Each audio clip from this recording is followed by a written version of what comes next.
Hello and welcome to another episode of the Climate Economy from the Hindu as we return from a hiatus. I am Kunal Shankar. The 30th UN Climate Conference is underway in Belém, Brazil, a city on the eastern edge of the Amazon rainforest and a symbolic backdrop for a COP focused less on grand new pledges and more on delivering credible outcomes. This year's agenda centers on transparent measurement of climate action, scaling finance, and crucially, protecting the world's rainforests, our most vital carbon sinks. More than 80 countries have now called for a roadmap to phase out fossil fuels, a demand that sits uneasily with Brazil itself as an expanding oil producer. To unpack these developments, I'm joined by my colleague Jacob Koshy, who's reporting from Belém. Yes, I would. I'm here in what is called the second week. Usually, this lasts for a fortnight. So I just arrived 3 days back in time for the second week. That is when the you know most of the preliminary texts that are necessary to evolve an agreement. They are kind of reaching a stage where they are then taken upon for fine tuning and. So I'm in the middle of in the middle of that, and it's been interesting so far because later this today we are expecting the president of Brazil, President Lula, to make an appearance. He's already appeared here before, but he's expected to make another appearance later today, and he is going to articulate a demand regarding uh, phasing out of fossil fuels, or not really demanding it, but he would make some statements on it. And yes, as you said, that this is despite Brazil being a major increasing and you know uh, you know oil country, but it is in a sense a very complicated set of situation right now, because the original plan of the Belém COP was not to evolve new commitments, but rather to stress on delivering commitments that have already been made. But what has happened in the last 2 weeks is that in the last in the especially the run up to COP30, was that the like-minded developing countries, which is that coalition of countries which involves everybody from Saudi Arabia, Iran, even India, China occasionally, they have been trying to lay more emphasis on access to climate finance, basically trying to uh, stonewall progress. I mean, strong language on fossil fuel phase out, and it is this, and there seems to be growing clamor that this needs to be articulated in lot more importance this time in terms of accessing climate finance. They've even evoked traditional, a very important clause in the Paris Agreement, which is clause 9.1, and which basically says that developed countries are mandated to deliver on climate finance. So it on one hand it can be seen as raking up past issues, but on the other hand it follows from the previous COP at Baku, where developing countries were unhappy about the lack of adequate climate finance. When nearly $1.3 trillion was the ask, there was only a commitment to $300 billion per year by the developer. You must have heard a crack of thunder over here. So there's that whole rainforest vibe over here. It's raining. I mean, it rains frequently over here, and it is this. It was precisely to avoid all of these conflicts that early on in the COP itself, there was the initiative to pass the Tropical Forest Fund, which was agreed upon by several countries. India's agreed to join it as an observer. So that so far has been seen as the big win for the COP30 so far. And this is to bring in issues of deforestation to the fore. But ever since then, I have not seen any articulation of deforestation or forests. It is going along the familiar divisions between developing and developed countries over who pays for the existing carbon load. Right. So, which means there has been very little movement. If we can then refer back to the loss and damage fund, which was really the sort of the high point, if you will, in this tug of war between the industrialized nations and the developing nations. Would you say that? And secondly, you just pointed to that tropical rainforest fund. I don't know what the exact language there is. Um, how are Amazon region countries using this COP, particularly because of the positioning? And thank you for letting us in into that little thunder there. Pushing for stronger mechanism. Yeah, how are they looking at pushing for stronger mechanism around rainforest conservation? And I understand there's also been conversations on fire management because that's something that's actually now happening in and around the Amazon itself. Yeah. So it's a very interesting COP in this time, in the sense that compared to even the COP at Sharm el Sheikh and in Dubai and in Baku last year, there has been a very strong presence of climate activists as well as indigenous people of the Amazon forest. They they're they are a very, very distinct voice. And this was part of the COP agenda itself, that to allow them to have a free say in or make their presence register. One of the key demands actually has been about notifying certain regions of Brazil as native to the indigenous species, and that gives them greater negotiation rights to, especially when the state wants to use their land for mining or for forestation, for these, for logging or for forestation for agricultural land. This has been it's a very sensitive issue politically over here. So, and in one sense, they see COP30 as a kind of perfect forum to be able to to articulate this issue, because here too there have been effects of climate change in terms of wildfires, and uh, especially that has resulted from large scale deforestation. So it it's very major issue over here. But on the other hand, we also have several climate activists, who have flown in from from Africa, from Europe, and they are more concerned uh, uh, uh, with having far more stronger language and action on fossil fuel phase out, because that is this whole thing of fossil fuel phase out has, according to them, been been weakening in the you know in previous years, and most of their demands is to have greater voice and to force all countries in the world to have a clear uh, roadmap for fossil fuel phase out. So this is an opportunity for several South American countries, several of them who are you know who have tropical rainforests, Yes. and it is it's many of these, like for instance, even Brazil, which is a country which has 80 sources most of its power from hydropower. So it does not really have a baggage of of the classic coal as well as oil and gas to it. But yes, the oil exploration is increasing over here. So in one sense, it is well positioned to act as a mediator between between competing interests, like the interests of fossil fuel states as well as the interests of other countries which want stronger action. But it has to play a very it has to take a balancing act, and I don't see I we have to see how that actually evolves the next couple of days. Yeah.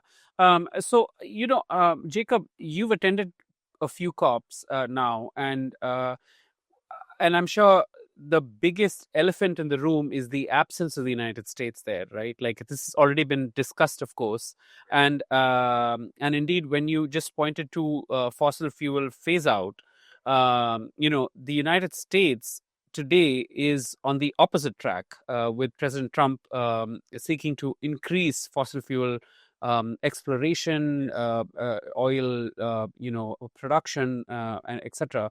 And it's already now the largest oil-producing nation in the world.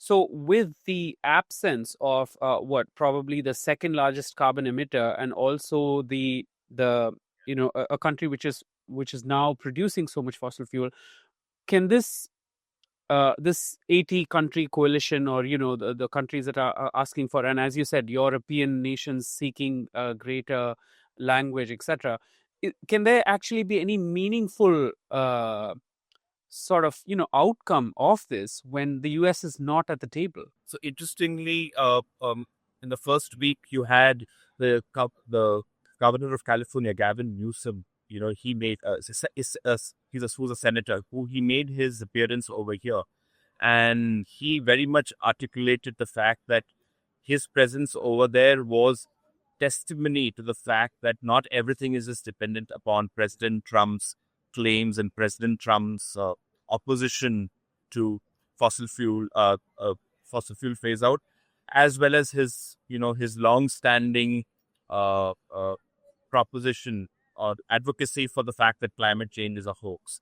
So even if there is no delegation, there are no observers formally, but I've been told and I've seen that there are several people who have been part of U.S. delegations before who are now appearing in as representatives and members in other forums. Like they might be part of think tanks, or they might be part of different kinds of activism groups. So it it is not that the U.S. presence is completely absent, but as a country, yes. But as as individual people, they still, yeah. But it's fair to say, but that they are not visible in anywhere. And in one sense, it has been said that Europe has lost its that one major backer. I mean, the US always has been is seen as a silent supporter of uh, EU interests, particularly historically the democratic government. But that absence clearly seems to be affecting their articulation over here, and uh, co- uh, conversations around adaptation and finance are actually viewed as a sign that European voices backed by America are not, heard very visibly, particularly in the text here in conversations on how the draft texts are, of a potential climate agreement are looking like. So I would say that it is some kind of the Europeans on their own have had their reservations on Trump's denialist, and they have said that uh, you know irrespective of what he does, his presence or not, they will continue to push what they believe is necessary for for I think a follow-up question to that, and probably also an observation, is that doesn't it really truly appear to be like an inflection point the for the world in general, for all countries, that the country which has generally been viewed as uh, a major influence in these conversations, one is absent, and because of which, as you said, European, what shall I say, persuasions seem to lack credibility, if you will.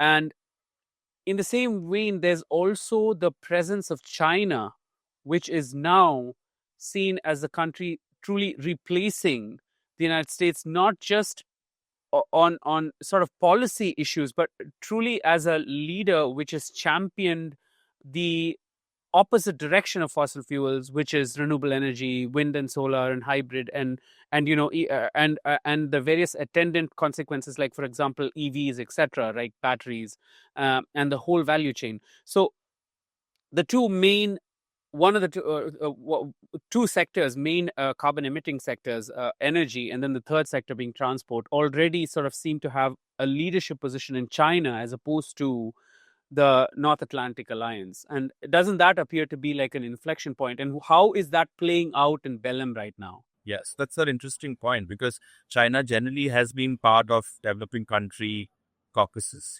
They have part of groups called the G77 plus China. They are part of LMDC, the like-minded developing countries, and they're part of BASIC, which is the Brazil, South Africa, India, China configuration for many, many years.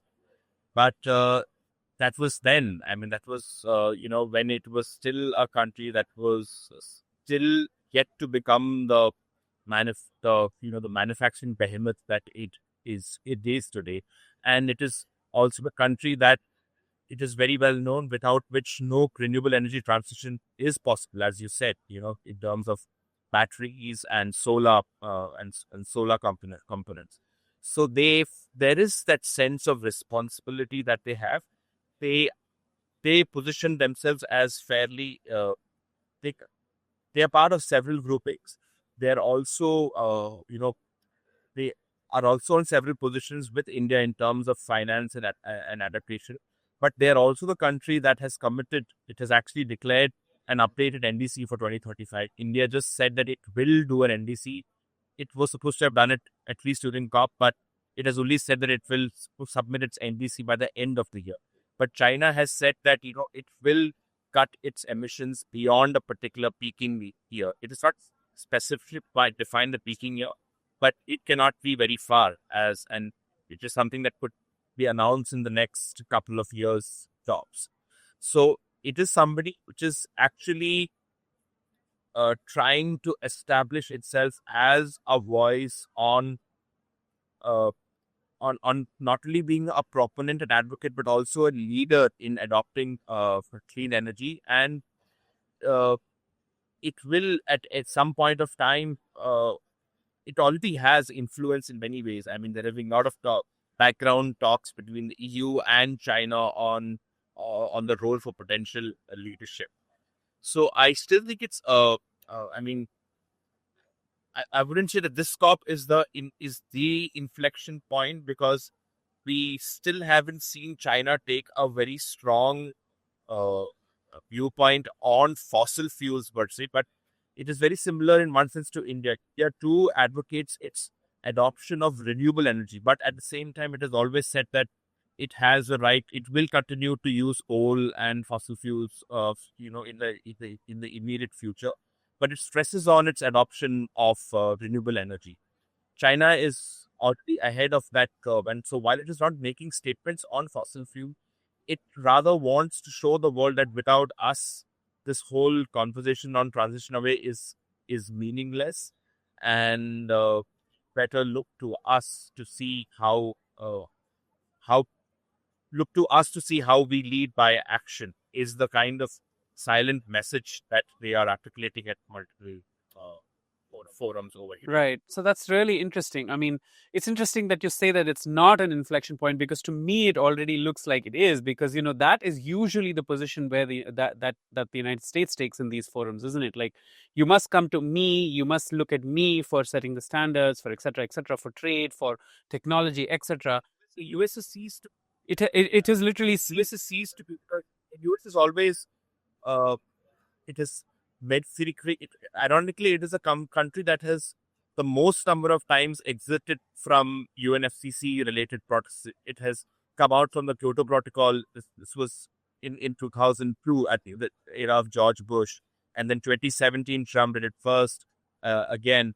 So it has always been a country that has managed to use this process to its own end, and in that sense, I can I in that sense, it China doesn't has quite look still like an not inflection point, is what you're come trying to to that place, country using this forum for its own end. So I would still say the inflection point to me is a little bit more away, but it is inevitable that it will probably articulate itself in those terms and language in coming years. Where does this leave India in? But I mean, India in the past has generally been the champion of developing countries. It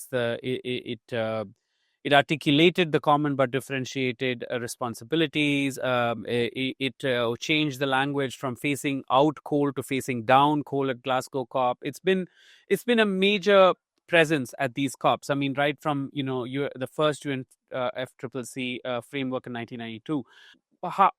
How is it positioning itself in the current moment, given this sort of vacuum that the United States has created, this sort of China taking that opportunity to attempt to fill that gap, this lack of European credibility.